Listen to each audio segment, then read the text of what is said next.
Pessoal, então, essa segunda parte da aula, né, da aula de hoje, nós falaremos um pouquinho sobre insuficiência cardíaca.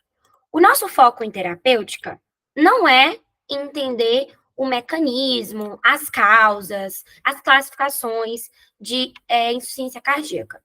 Só que eu preciso saber até onde vocês estão entendendo e relacionando a clínica, tá? Ou seja, o quadro, a patologia em si, com a aplicação farmacológica.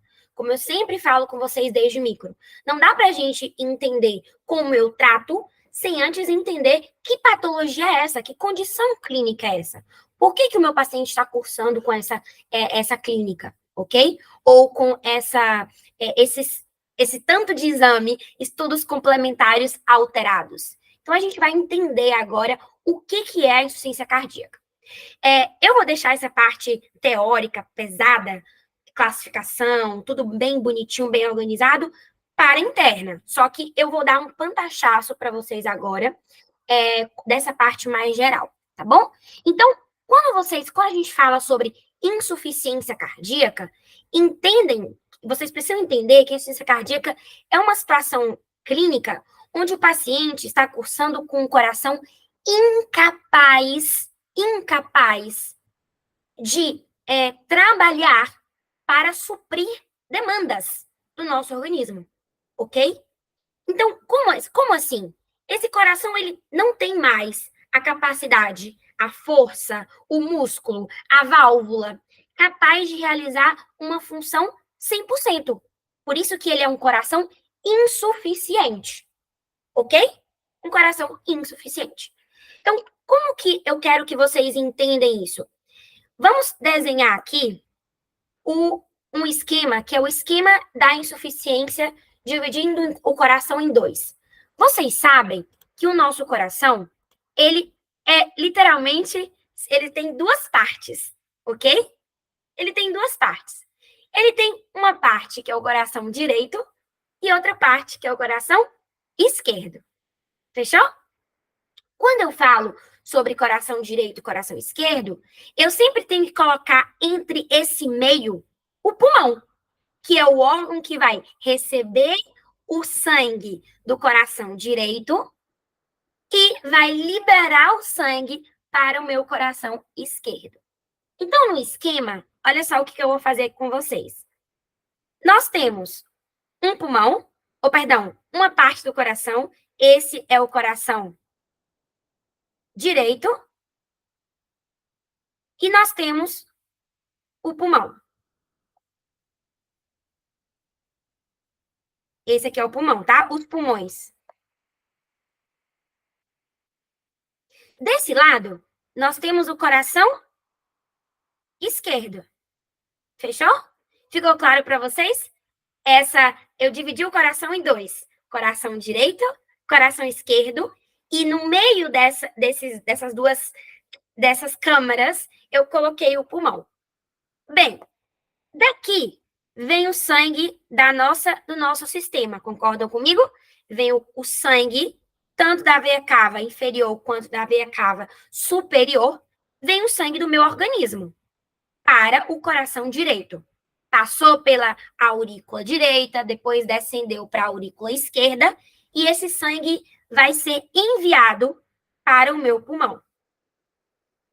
Do pulmão, esse sangue vai ser enviado para o coração esquerdo. E, por último, esse coração esquerdo vai bombear o sangue pela aorta para o nosso organismo de volta. Então, olha como nós fizemos. Nós contamos a história de uma forma linear, tá? Mas anatomicamente vocês já sabem como funciona. Então, agora vamos entender insuficiência cardíaca. E eu não quero mais que vocês decorem nada. Vamos lá. Falando sobre o coração direito, e eu digo para vocês que eu tenho um coração direito insuficiente. O que vocês acham que vai acontecer com esse sangue que estaria chegando no coração direito? Ele vai se acumular, né? Nesse coração direito. Só que chega um momento que nem as câmeras mais são capazes de sustentar esse sangue. E o sangue começa a ficar atrapado aonde? No nosso organismo. Tanto nos nossos membros inferiores, quanto na nossa parte mais proximal do nosso corpo, do nosso organismo. Entende-se isso clinicamente como edemas de membros inferiores e ingurgitação jugular. O sangue está preso, gente, ele está voltando. Ele tem um processo retrógrado. Esse paciente tem uma clínica retrógrada por quê? Porque é antes do coração. Antes. Então, todo esse sangue que não está bombeando de uma forma linear para todo o meu ciclo, ele está ficando atrapado no nosso sistema venoso. Isso vai levar edema, isso vai levar ingurgitação jugular, isso vai levar uma coisa interessante, hepatoesplenomegalia. Esse fígado que se torna congestivo, grande. Eu consigo palpar esse fígado. Por quê? Porque ele acumula sangue no nosso fígado. Ok? Fica claro isso? Vocês conseguem entender que aqui a gente já tirou 3 clínicas importantes? Bem, agora entendam comigo outro aspecto. Vamos voltar um pouquinho. Se eu digo para vocês que o paciente está cursando com uma insuficiência cardíaca esquerda, esse sangue que está aqui no nosso ventrículo esquerdo, ele consegue ser bombeado para frente? Não de total. Não, de total. Ele tem uma menor ejeção desse sangue. O que acontece com esse sangue que estava na cavidade no coração esquerdo? Se acumula, se acumula, se acumula. Chega uma hora que nem receber mais ele consegue. Então, o que vai acontecer? O meu pulmão, que é o que está antes dele, tá? O que está vizinho a esse ciclo, ele também começa a se tornar congestivo. Qual é a clínica do paciente? Se eu tenho um pulmão congestivo, Edema agudo de pulmão. perfeito, edema agudo de pulmão. Clinicamente, como isso se manifesta? Disneia. Disneia progressiva. É uma disneia progressiva. Aquele cara que antes ele sentia falta de ar quando ele jogava futebol. Depois, ele começou a sentir falta de ar quando ele subia as escadas.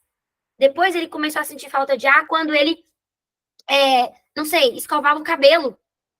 E depois, ele começou a sentir falta de ar em repouso, sem fazer absolutamente nada. Mudanças de classe funcional. Então, são essas explicações que vão fazer você entender, por exemplo, que a manifestação retrógrada de uma insuficiência cardíaca esquerda é o que o Paulo falou, o edema agudo de pulmão. Ou a disneia, o quadro clínico de disneia. E o quadro clínico anterógrado, aquilo que está depois do problema? O que vocês acham? Estou bombeando sangue para o meu organismo? Não. Estou oxigenando os meus tecidos? Bem? Não. O que o paciente vai ter, então? Começa a ter quadro de hipoxêmia? Exatamente, hipóxia tissular. E essa hipóxia, ela começa primeiro onde? Onde que eu quero tirar primeiro o oxigênio, que pouco me importa, ou menos me importa?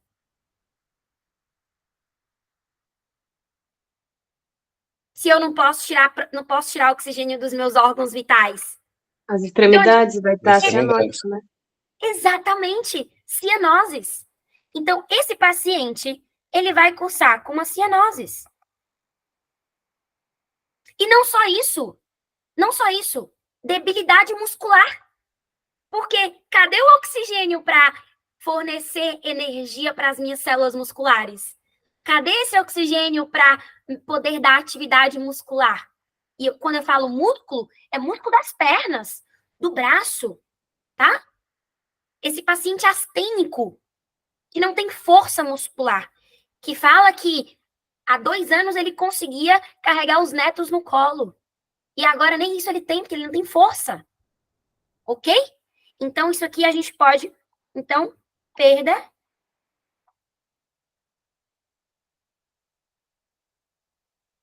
de força muscular. Tá? Então, quando alguém falar para vocês, olha, esse paciente está cursando com insuficiência cardíaca. Perfeito, entendi. Mas, vamos lá, com a clínica, vocês conseguem entender, vocês conseguem agora visualizar que eu consigo mais ou menos dizer qual é a causa ou qual é o tipo de insuficiência que eu estou vendo? Se é uma insuficiência cardíaca que está afetando mais o meu coração esquerdo ou o meu coração direito? Conseguem entender? Sim. E aí, agora, a responsabilidade vai para terapeuta, para interna, para explicar isso bonitinho para vocês sobre como que eu classifico esse processo, tá? Essa insuficiência. Ficou claro, galera? Sim, Paulinha. Claríssimo. O Macias, uma hora dessa, choraria. Explicou muito melhor que ele. Mas aí eu queria, eu aproveito esse desenho horroroso que eu fiz para falar uma coisa para vocês. O Consenso Nacional, Internacional de Cardiologia representa ou classifica as nossas insuficiências cardíacas segundo a fração de ejeção. O que é essa fração de ejeção? É a porcentagem de sangue que o meu coração é capaz de bombear. Mas em relação a que quantidade de sangue? A quantidade que ele tem. Então, o meu coração esquerdo, ele tem uma capacidade de 100%. Quanto que ele consegue bombear? Quanto desse sangue, desse volume, que ele consegue bombear? E aí que a gente vai ver lá nas linhas de Apo's sobre essa classificação. Eu quero que vocês entendam desde já que a forma como eu classifico essas insuficiências vai estar em torno desse valor de fração de ejeção. Que o valor normal é em torno ou maior a 50%. Então, agora vocês já sabem. Se eu tenho uma fração de ejeção menor a 50%, opa, coração insuficiente. Tá bom? Então, vamos lá para diapo, para a gente poder ver bem essa parte. Ah, e outra coisa. Se eu falo para vocês assim, retrógrada e anterógrada, vocês conseguem entender bem essa diferença entre uma clínica anterógrada, uma insuficiência cardíaca anterógrada e uma retrógrada? Com esse desenho, vocês conseguem entender agora? Sim. Tudo que é retrógrado ficou para trás. Tudo que é anterógrado vai ficar para frente. Então, são consequências que aconteceram depois do problema, póstergo ao problema. Beleza? Em uma linha que é essa linha funcional do nosso coração. Essa é a perspectiva. A perspectiva de que as consequências anterógradas de uma insuficiência cardíaca esquerda é a cianose. E uma consequência retrógrada de uma insuficiência cardíaca esquerda é o edema agudo de pulmão, é a disneia, é a síncope que esse paciente pode ter por uma falta de ar súbita, né? Por um suprimento de oxigênio súbito. Tá bom? Ficou claro?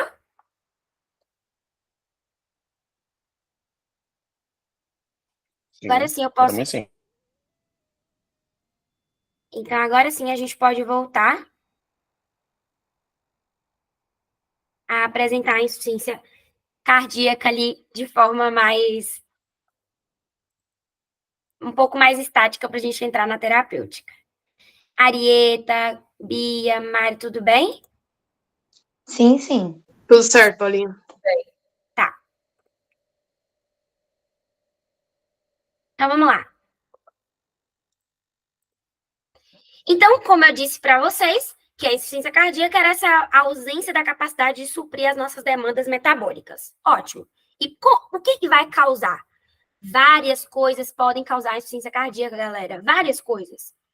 Mas as mais importantes, as mais vistas, são aquelas enfermidades coronárias, como infarto agudo de miocárdio, a hipertensão arterial pode causar uma insuficiência cardíaca, valvulopatias, estenoses ou insuficiências. Lembrem, se eu tenho uma válvula que não é capaz, que não deixa bombear o sangue de forma correta, ou que faz com que esse sangue volte para a cavidade anterior, isso é uma insuficiência cardíaca. Isso vai provocar uma insuficiência cardíaca. Porque eu não vou conseguir suprir as demandas, nem as demandas anteriores, nem as demandas posteriores, tá? Do meu sistema cardíaco, do meu sistema circulatório. Outras também que a gente vê muito são as cardiopatias congênitas, tá? A tetralogia de Fallop, por exemplo, né? Aquele cavalgamento arteriovenoso, beleza? E várias outras situações que podem gerar uma insuficiência cardíaca, como, por exemplo, hipertiroidismo, tá? Que mais? Fármacos, como, por exemplo, os quimioterápicos, que aumentam o requerimento cardíaco. Então, são muitas causas, muitas. O que eu quero que vocês tenham consciência aqui, qualquer alteração de músculo cardíaco, de válvula cardíaca, de vaso cardíaco, tá? Pode alterar, pode causar uma insuficiência cardíaca. Tá bom? Em resumo, é isso. Então, como que eu falava para vocês que a gente classificava essa insuficiência cardíaca? A partir da determinação da fração de ejeção, que é essa quantidade ou esse percentual de sangue que eu consigo bombear do meu coração, ok? Então, olha lá, é a quantidade de sangue bombeada para fora sobre a quantidade total de sangue do meu ventrículo. Então, digamos que o meu ventrículo tenha 100 ml, um exemplo, tá? Em números, para vocês entenderem. E eu digo que meu coração só bombeia 50 ml, então a fração de ejeção nesse caso é 50%. Valores normais, beleza? Se esses valores, eles descendem desse valor, eu estou dizendo que o meu coração, ele tem uma insuficiência cardíaca. Então, através desse valor de fração de ejeção, olha só como ele vai classificar. Ele vai classificar insuficiência cardíaca FER, que é fração de ejeção reduzida, o Rzinho é o de reduzida. A insuficiência cardíaca FEIR, que é fração de ejeção ligeiramente reduzida. Eu tenho a FEP, que é a insuficiência cardíaca com fração de ejeção preservada. E eu tenho a FEM, que é a insuficiência cardíaca com fração de ejeção melhorada. São pacientes que melhoraram essa condição de fração de ejeção. O nosso enfoque no tratamento, para a gente que é ciclo, né, médico inicial, né, pré-grado, nós trabalhamos sempre com a FER, né, que é essa fração de ejeção reduzida, aquele que esse paciente já vem com um quadro de redução da fração de ejeção, tá bom? Então, vamos falar um pouquinho sobre esses tratamentos. Olha lá, esse quadrinho é bem legal. Ele fala o seguinte, que nós temos uma causa inicial da insuficiência cardíaca, e essa insuficiência cardíaca, ela pode ser crônica ou aguda. Então, o paciente pode ter uma clínica muito aguda, tipo agora, tá? Com edema agudo de pulmão, com choque cardiogênico, com infarto agudo do miocárdio. Ou ele pode ter uma apresentação crônica, tá? Progressiva. É um músculo que vai se remodelando, é um sistema simpático que vai se adaptando, certo? É a hipertensão que vai piorando. Então, é crônica, ok? Quadros que tardam em aparecer sintomatologia, em provocar câmbios anatômicos, né, a nível do músculo cardíaco. Então, eu posso dividir a insuficiência cardíaca principalmente entre o tempo, a temporalidade, crônica ou aguda, tá bom? Lembrem-se que nós vamos trabalhar mais que nada com o tratamento das crônicas. Nós vamos conhecer todos os fármacos, mas mais que nada, a gente tem que focar no tratamento do crônico. Beleza? Então, agora sim, iniciando terapêutica, eu preciso que vocês entendam o seguinte: coração está insuficiente. Não estou conseguindo fazer contrações e nem estou conseguindo propiciar uma irrigação necessária para os meus tecidos. Então, o meu objetivo está baseado em 2 pilares. Questão de prova, tá? 2 pilares. Aumentar a contratilidade, óbvio, se o meu coração está insuficiente, tá? E melhorar a função ventricular. Fazer com que esse ventrículo tenha uma melhor capacidade de bombear sangue para os meus tecidos. Esses são os 2 pilares. Eu acabei repetindo aumentar a contratilidade, mas eu acho que isso aqui eu estava querendo falar sobre melhorar as propriedades cardíacas, tá? Contratibilidade é uma propriedade cardíaca. Então, essa diapo é a diapo que eu quero economizar com vocês. Eu não quero que vocês agora decorem os signos e sintomas. Eu quero que vocês raciocinem os signos e sintomas. Nós falávamos que se eu tenho um coração insuficiente, o sangue vai ficar atrapado. O sangue não vai correr para frente. Ele não vai seguir os nossos vasos, as nossas câmeras, porque o meu coração, a nossa bomba, está insuficiente. Então, o que vai acontecer?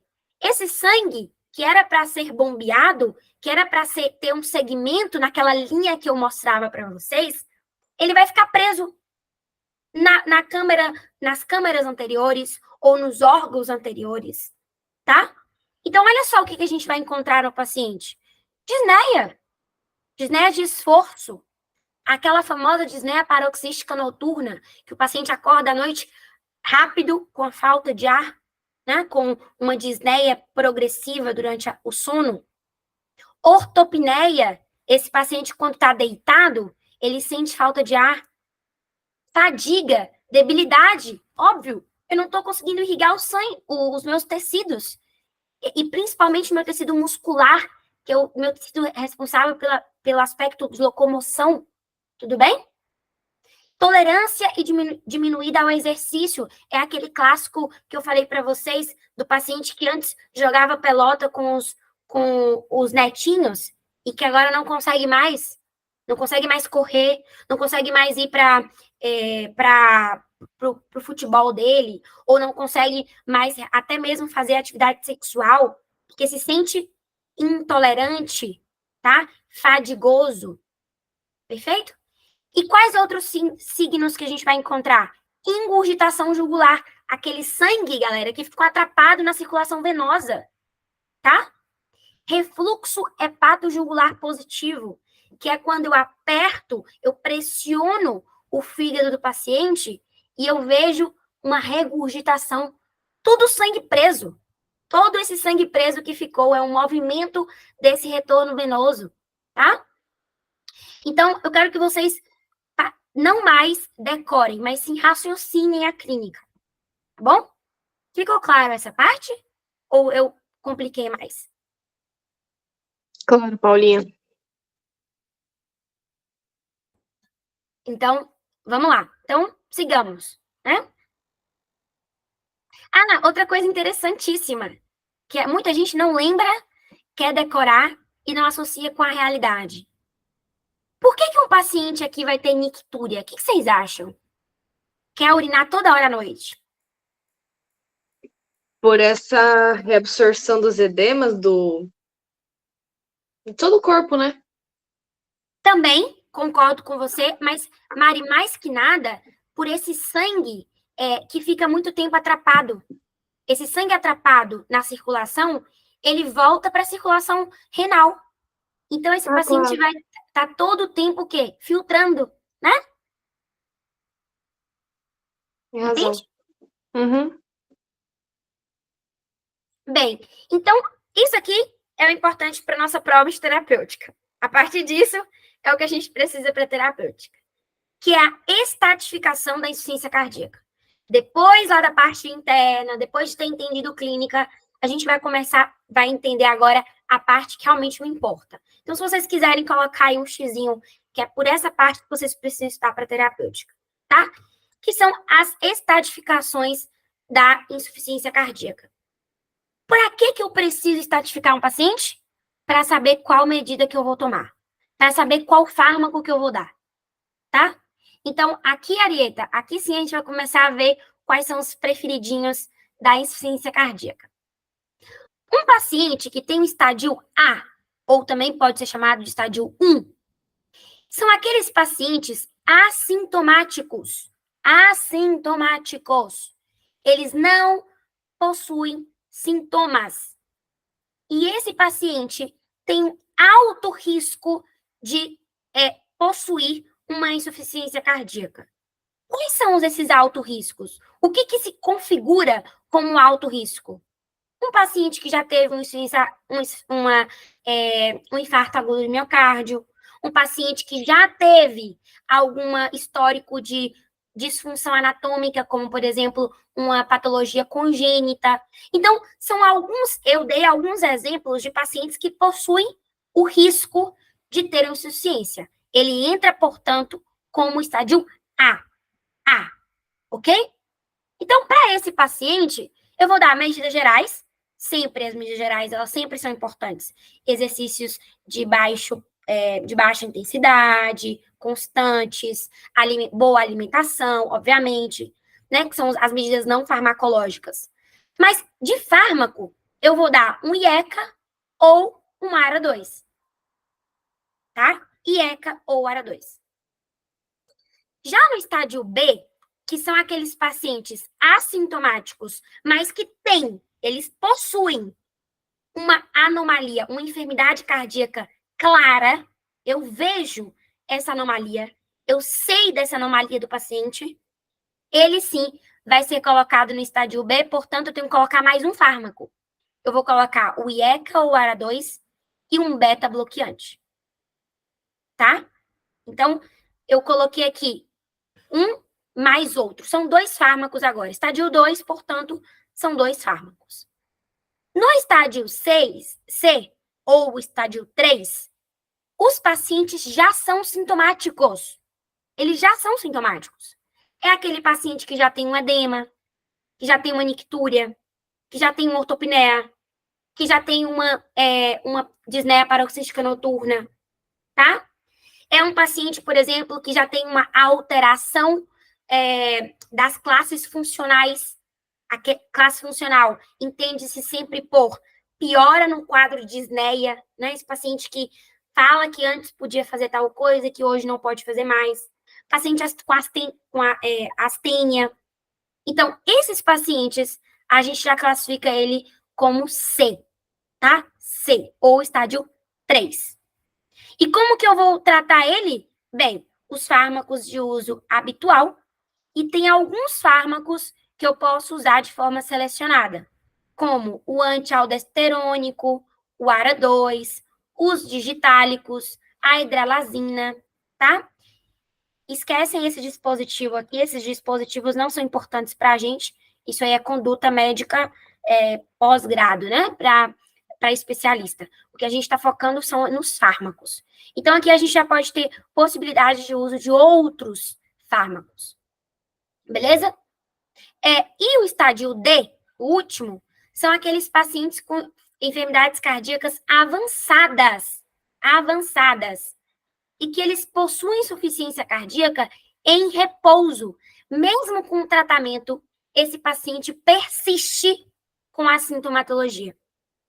E a esses pacientes, eu preciso ter uma medida mais ativa. E aí, a gente vai utilizar os inotrópicos. Então, marquem aí no material de vocês que o estádio D, nós vamos utilizar inotrópicos. Eu vou voltar a perguntar isso, tá? Lá no finalzinho da aula. Então, agora é a nossa hora de repassar todos os grupos de fármacos que a gente já conversou. IECA, ARA2, tá? Os antialdosterônicos, que também são chamados de fármacos ahorradores de potássio, tá? A hidralazina, que nós vimos que é um fármaco responsável, é um diurético, tá? Um diurético de tubo contorneado. Então, bora lá, vamos repassar sobre isso. Aqui eu coloquei só um fundamento do uso das drogas, para vocês não ficarem muito mareados na função de cada um no tratamento de insuficiência cardíaca. E aí eu vou explicar para vocês mais ou menos, e se houver dúvidas, vocês me interrompem, tá?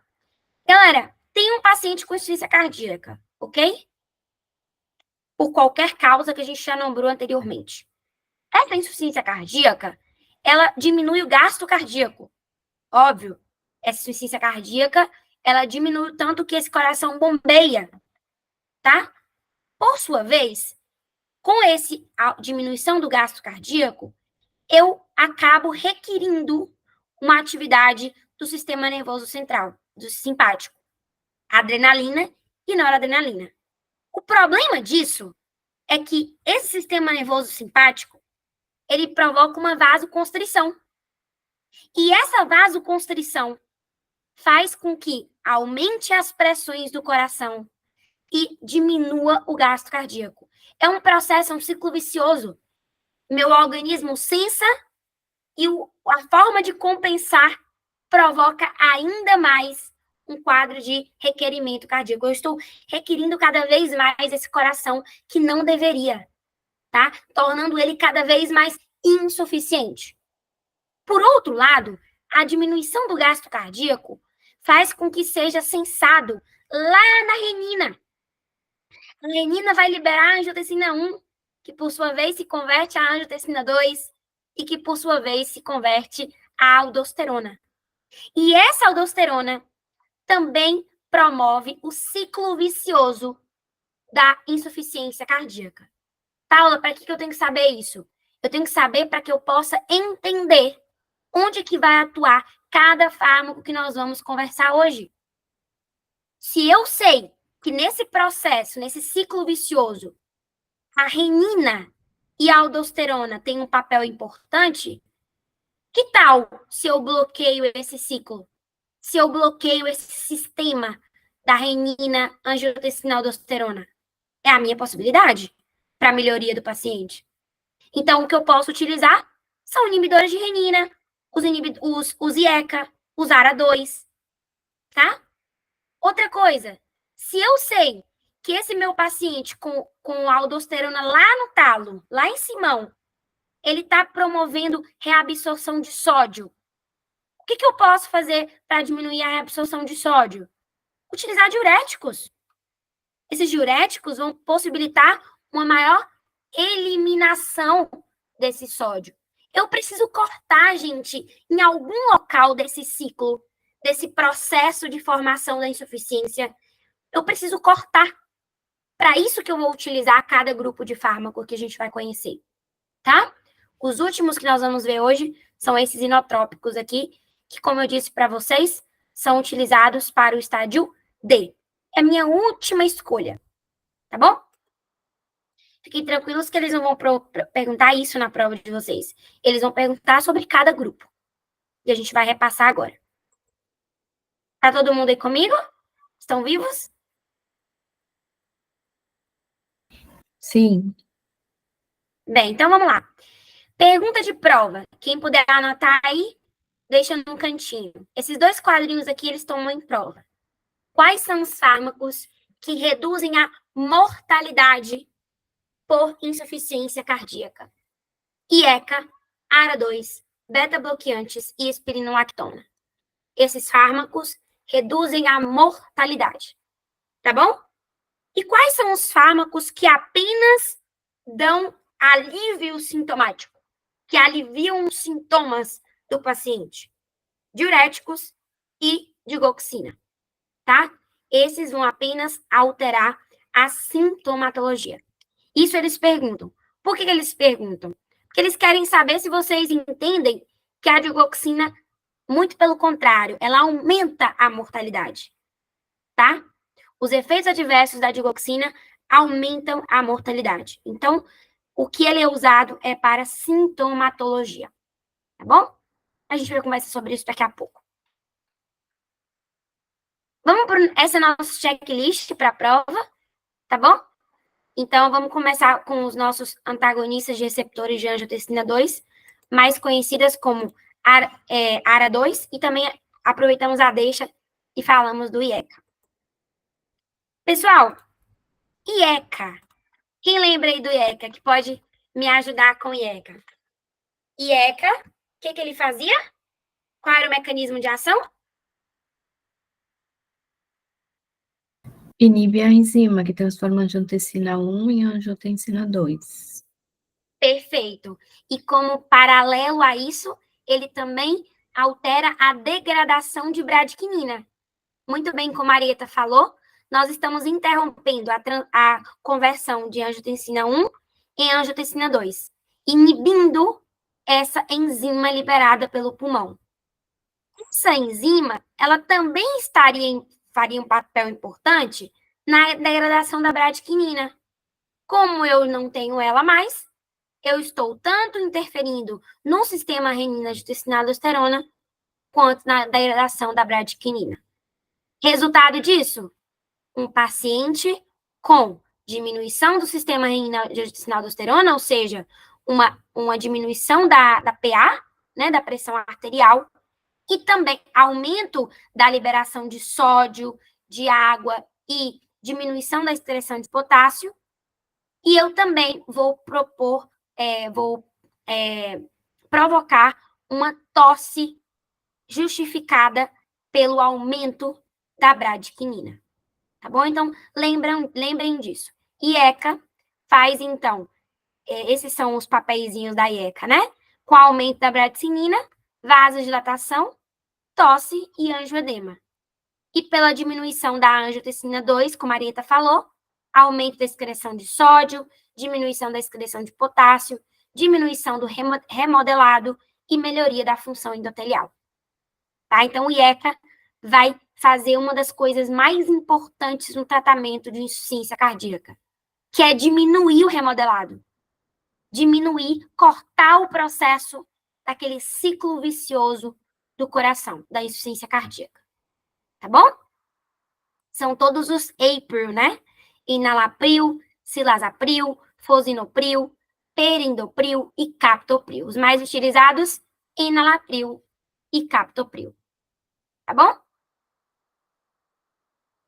Tem alguma dúvida com respeito a esse processo do IECA?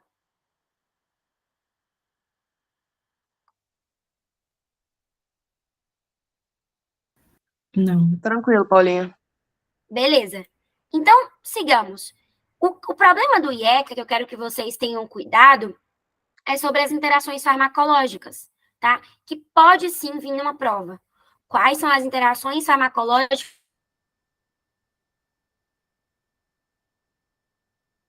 importantes no tratamento com o IECA? Galera, lembrem que o IECA, quando ele de excreção de sódio e diminui. Então, eu tenho que ter muito cuidado na administração com fármacos que ahorram esse potássio. Eu estou propiciando um aumento ainda maior da hiperpotassemia. Então, eu tenho que ter cuidado com esse tipo de interação farmacológica, com os diuréticos ahorradores de potássio. Quem lembra aí qual era o representante do diurético ahorrador de potássio que a gente mais usa?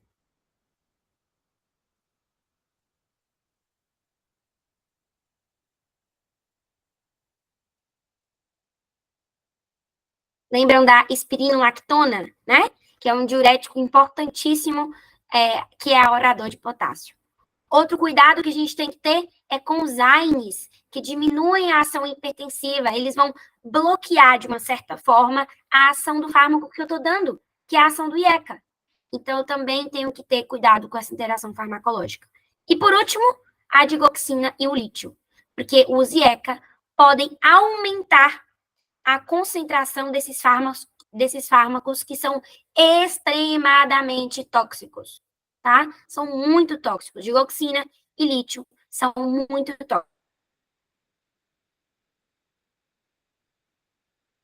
tóxicos. Digoxina nós veremos hoje e lítio nós veremos lá no último parcial, tá bom?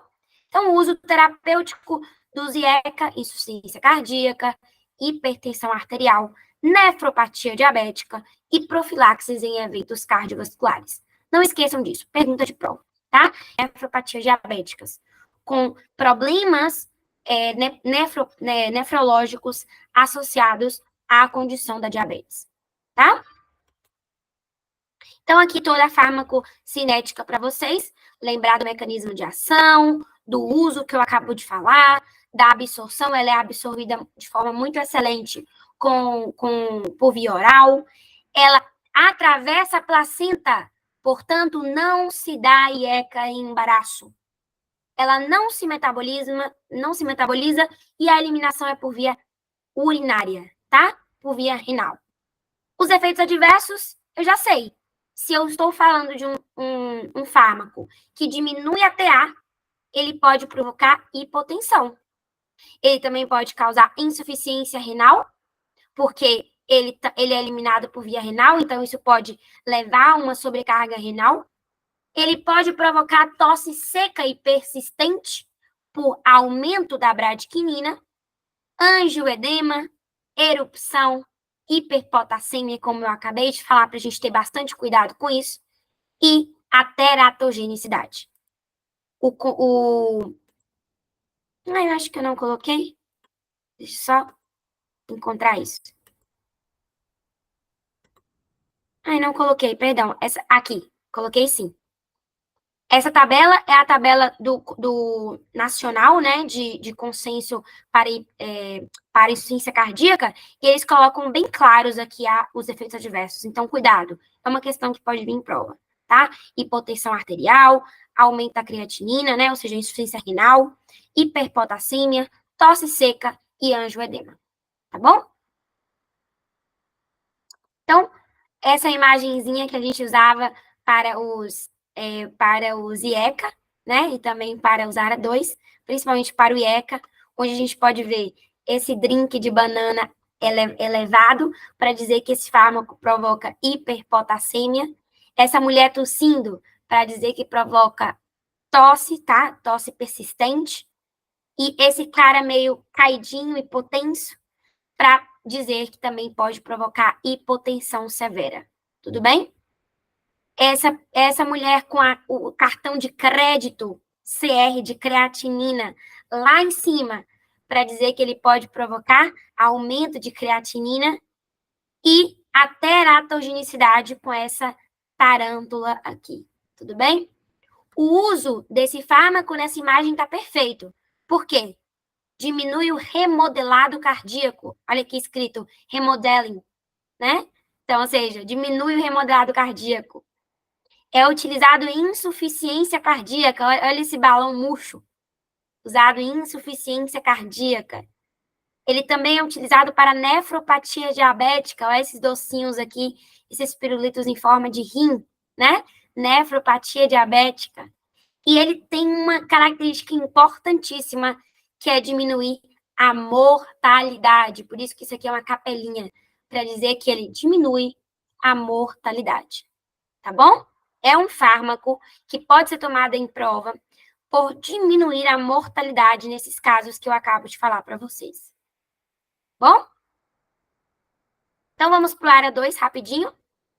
O ARA 2, lembrem-se que ele tem como representante o losartan, o candesartan, o valsartan, e ele tem uma ação bem específica, que é nos receptores de angiotensina 2. E aí eu pergunto para vocês, esse fármaco dá tosse persistente?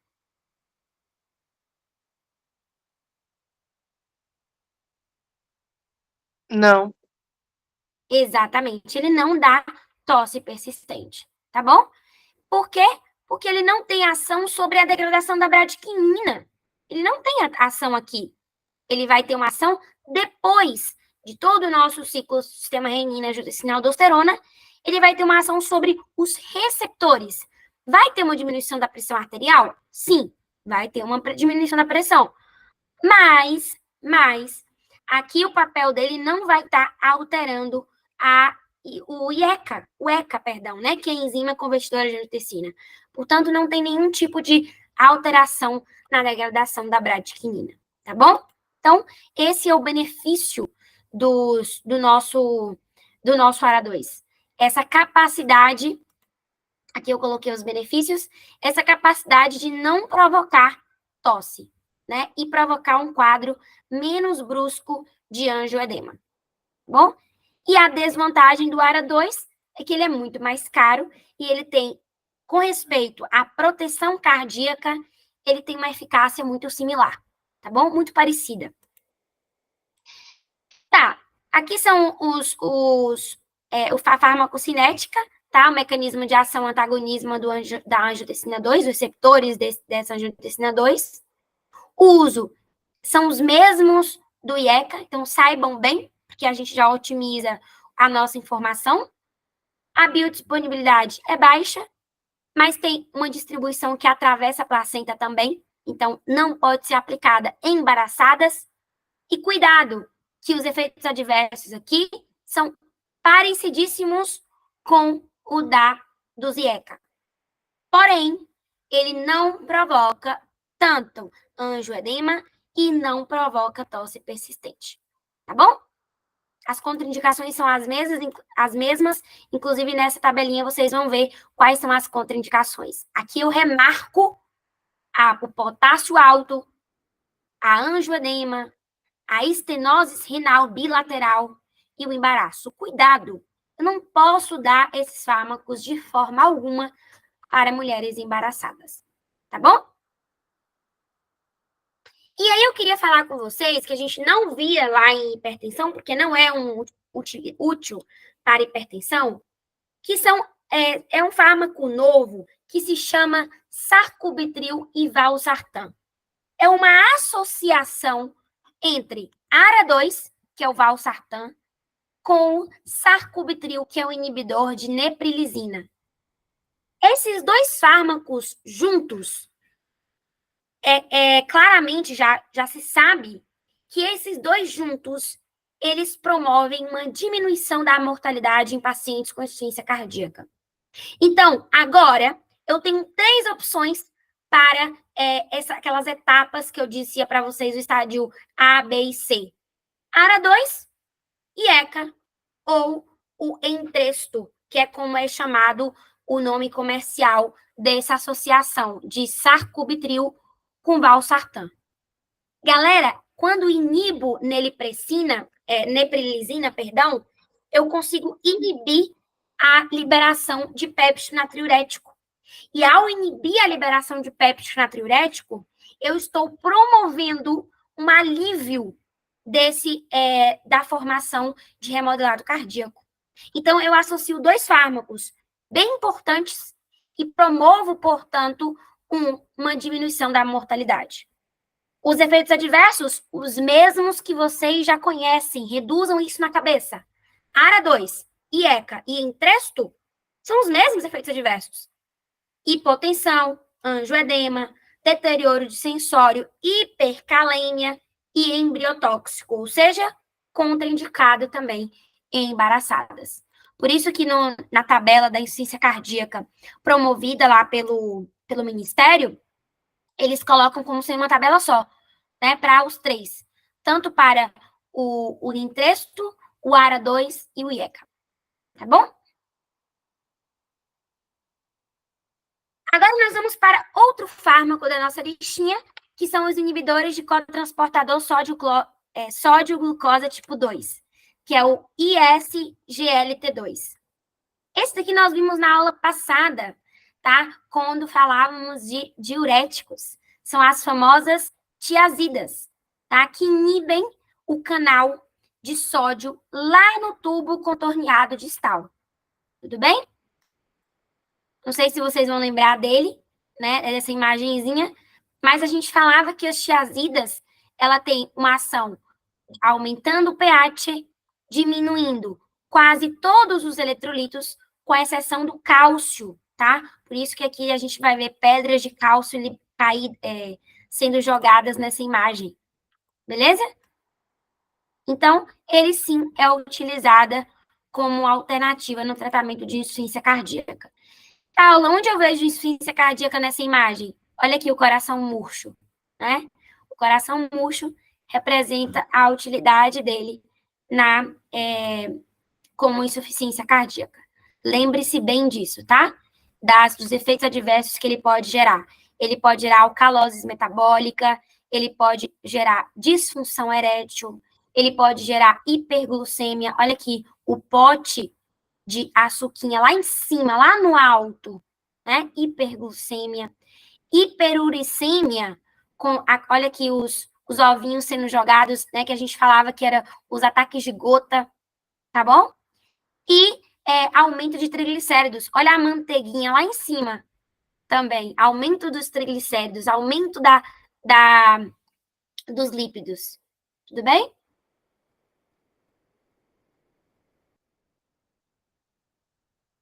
Essa tablinha, mas eu coloquei em todas para vocês saberem, terem noção de que a guia coloca essa tablinha para gente, para falar quais são as contraindicações. Eu não posso administrar essa droga, o ISTLG1, para pacientes hipersensíveis a drogas, tá? Pacientes com diabetes tipo 1, pacientes com síndrome de hipotensão, tá? E pacientes com filtrado glomerular menor a 20.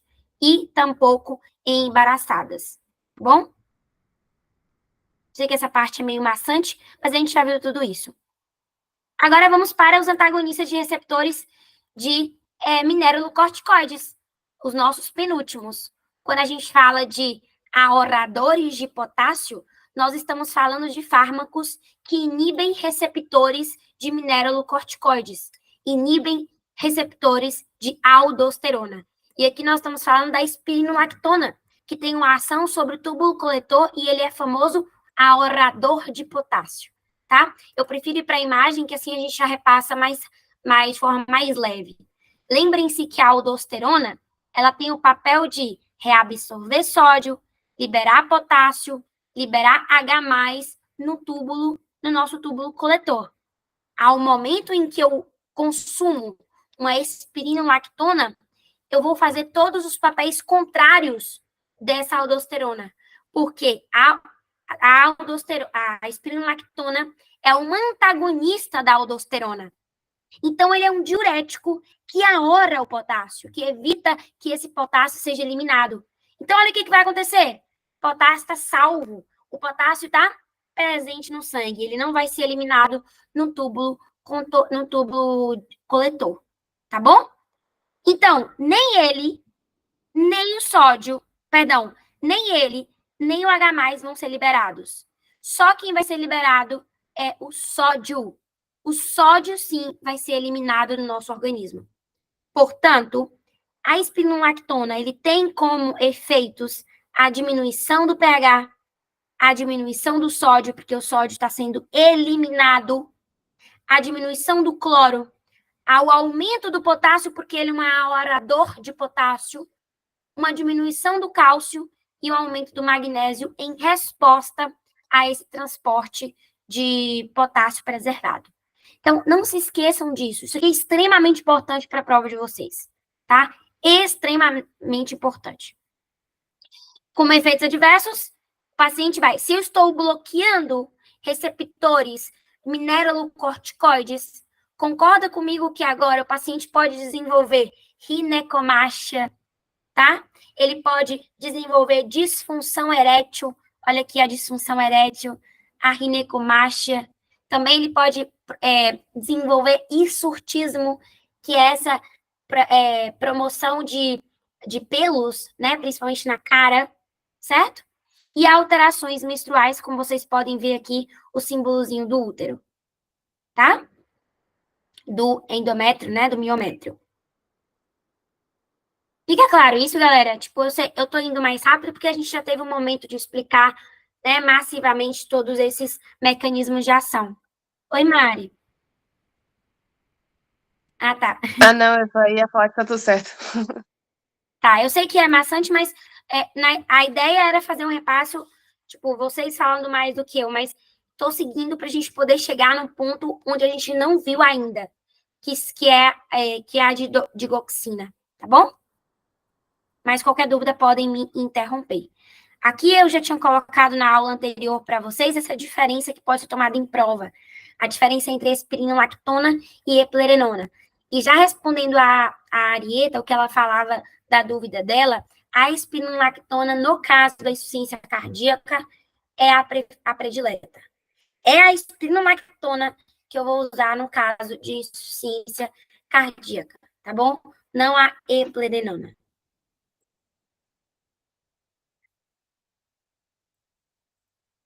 Não sei por que não apareceu essa tablinha. Ah, apareceu agora.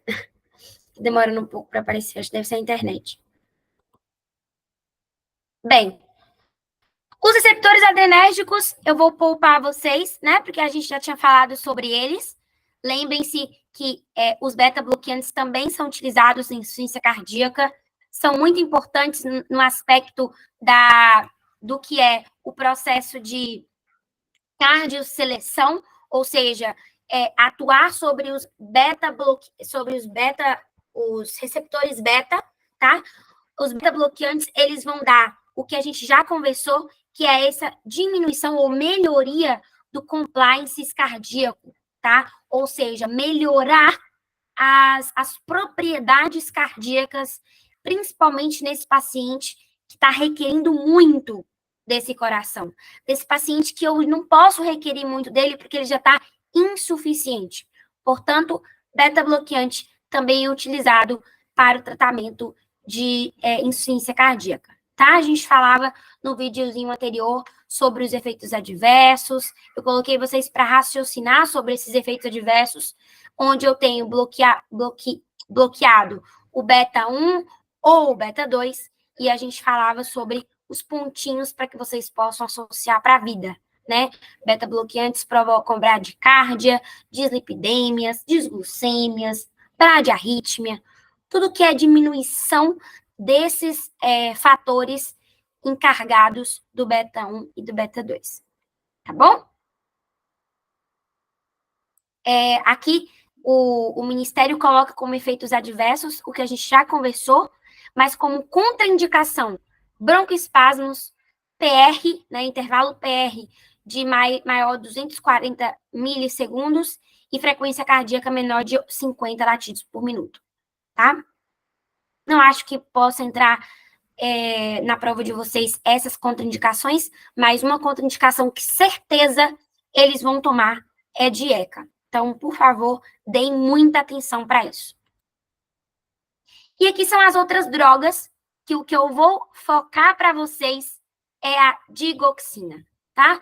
Para concluir nossa aula, nós falaremos sobre a digoxina. Para falar de digoxina, coloque um coração aí nessa diapo, por favor. Nós falaremos sobre drogas inotrópicas positivas. Galera, inotropismo é uma propriedade cardíaca. Então, eu preciso de drogas inotrópicas em algumas situações em pacientes com insuficiência cardíaca para que eu possa aumentar o inotropismo e, dessa forma, eu possa melhorar a condição de insuficiência. As drogas inotrópicas positivas, elas são classificadas entre moduladores de atividade enzimática e moduladores de receptores celulares. Questão de prova. Os moduladores de atividade enzimática, nós temos a principal, que é a digoxina, que é um glucósido cardíaco. Ele tem uma ação sobre a nossa bomba sódio-potássio ATPase, tá? Então, não se esqueçam disso. Digoxina é uma droga inotrópica positiva. O que ela vai fazer, então? Aumentar o inotropismo do meu coração, tá? Como que ela vai fazer isso? Modulando, inibindo a bomba sódio-potássio ATPase, tá? Então, olha só o que vai acontecer.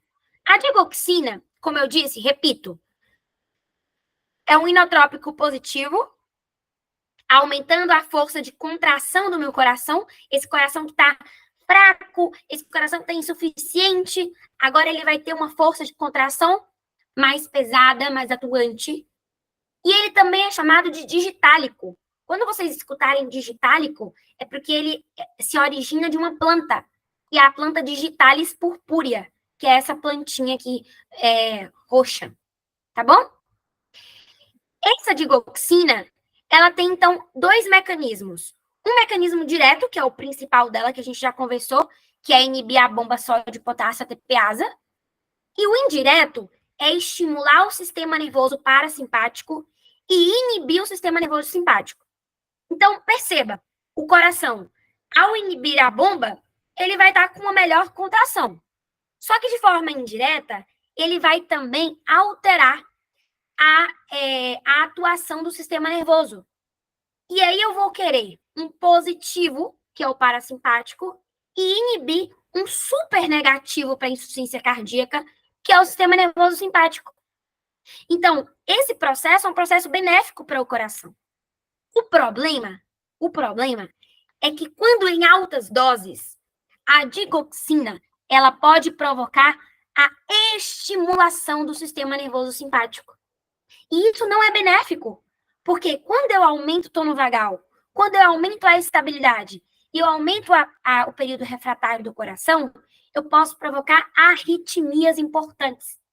Então, o rango entre benefício e malefício da digoxina é muito próximo, é muito estreito, certo? Então, por isso que a gente tem que ter muito cuidado com o uso da digoxina. A digoxina, ela vai aparecer apenas no estádio D, que eu falei para vocês no início da aula, no início da parte terapêutica, tá? Eu coloquei essa imagem que ela é muito clara, porque é o seguinte, quando eu inibo a bomba sódio-ATPase, eu permito com que o sódio fique dentro da célula. O sódio, que era para estar na rua, que era para estar fora da célula, ele agora está dentro da célula. Quando esse sódio se aumenta dentro da célula, promove um intercâmbio entre sódio e cálcio. E aí o sódio sai e o cálcio entra.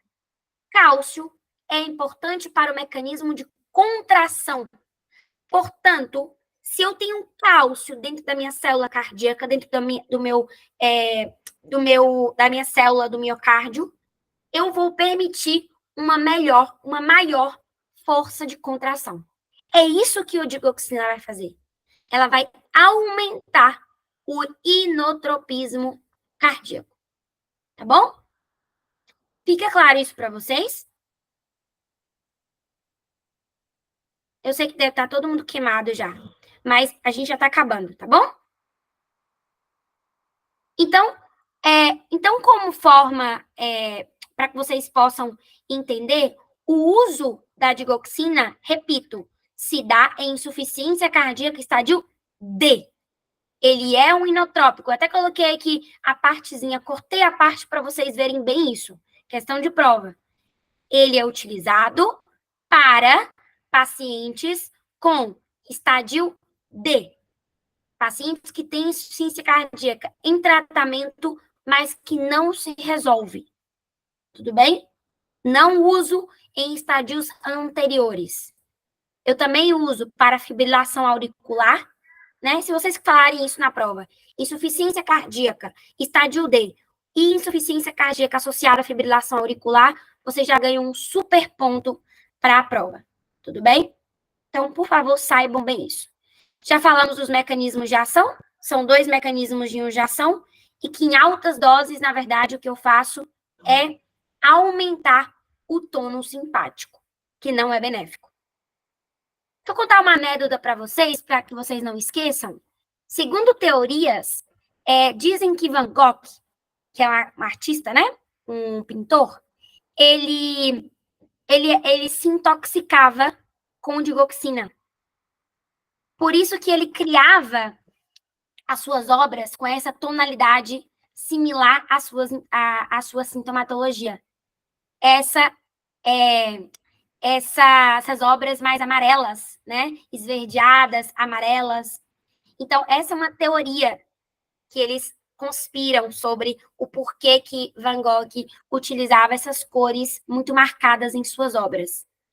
E por que eu trouxe isso para vocês? Porque a digoxina causa como manifestação adversa, como efeito adverso, as alterações visuais. O paciente cursa com visão borrosa e tons amarillos verdosos, que é justamente o que marca a obra de Van Gogh. Outra coisa interessante é, como eu disse para vocês, ao potencializar o tônus simpático com a intoxicação por digoxina ou aumento das doses de digoxina, o paciente pode ter fibrilação, arritmias.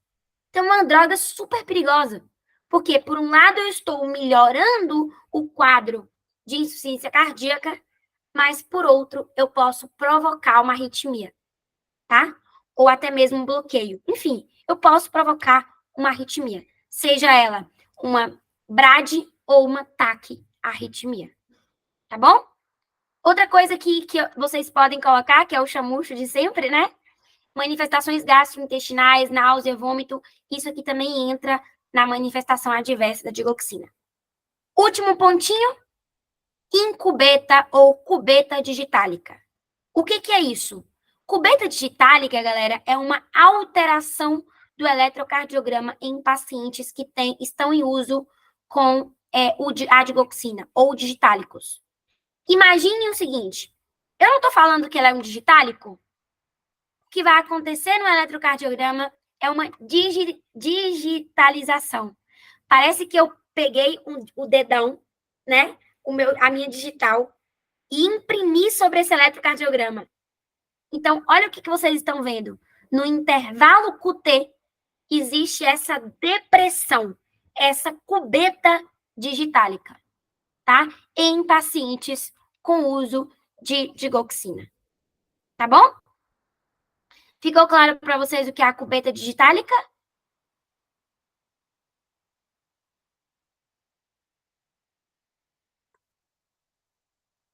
Bem, eu deixo aqui a informação da milrinona, tá? Que é um inibidor de fosfodiesterasa, que também é um modulador enzimático, um inotrópico positivo, tá? Ela é inibidor da fosfodiesterasa 3. Não acho que eles vão tomar isso de vocês. Eu só coloquei mesmo para que vocês possam reconhecer ela como sendo um inotrópico positivo. Então, saibam essa tabelinha, tá? Saibam que nós temos um inibidor de fosfodiesterasa 3, que é um inotrópico positivo. Portanto, também atua sobre o inotropismo, a força de contração do coração. A administração dela é endovenosa e, como efeito adverso, de novo, se é um inotrópico positivo, se está promovendo essa força de contração de forma adversa, eu posso provocar arritmia e hipotensão. Tá bom?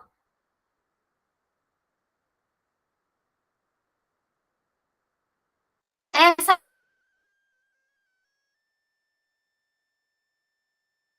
é a imagem da digoxina, tá bom?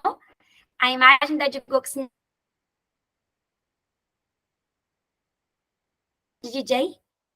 E vocês podem perceber que aqui nós temos uma digoxina, ela faz. Quando eu bloqueio o canal sódio-potássio ATPase, olha o que eu permito. Eu permito com que o potássio fique lá fora, fique no meio extracelular, lá fora, junto com esse homem. E lá dentro, olha o que ficou. O amendoim, o sódio. Então, o sódio, ele ficou dentro da célula, dentro dessa boate, certo? Então, esse fármaco, que é a digoxina, ele promove o aumento da força de contração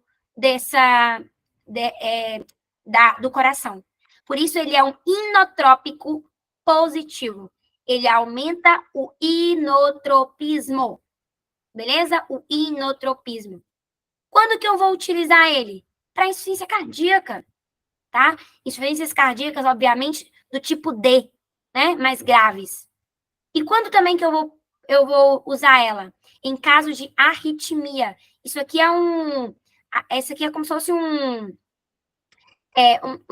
eu não sei se vocês conhecem, como se fosse um toca-disco antigo de festas. Então, ele também provoca, pode ser utilizada para arritmias. O que me importa dessa imagem é só uma coisa, os efeitos adversos. Ele pode provocar náuseas e vômitos. Olha aqui, esse cara nauseoso. Estão vendo que tem essa cor meio borrada, como se fosse a luz da festa? Ele também provoca alterações visuais, tá? Fenômenos visuais. Essas pessoas dançando na festa de forma aleatória, ele pode provocar arritmias, bloqueios ou taquicardia. Tá bom? E olha a incubeta aqui.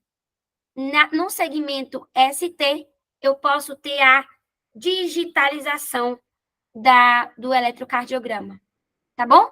Por isso que nesse potinho está escrito ST, que é para a gente poder associar a digitalização do segmento ST, tá? O sub-ST. Tá bom? Só para que vocês possam se lembrar de alguns pontinhos. E lembrem-se que aqui fala de Las Vegas, que é estimular para fazer associação ao nervo vago.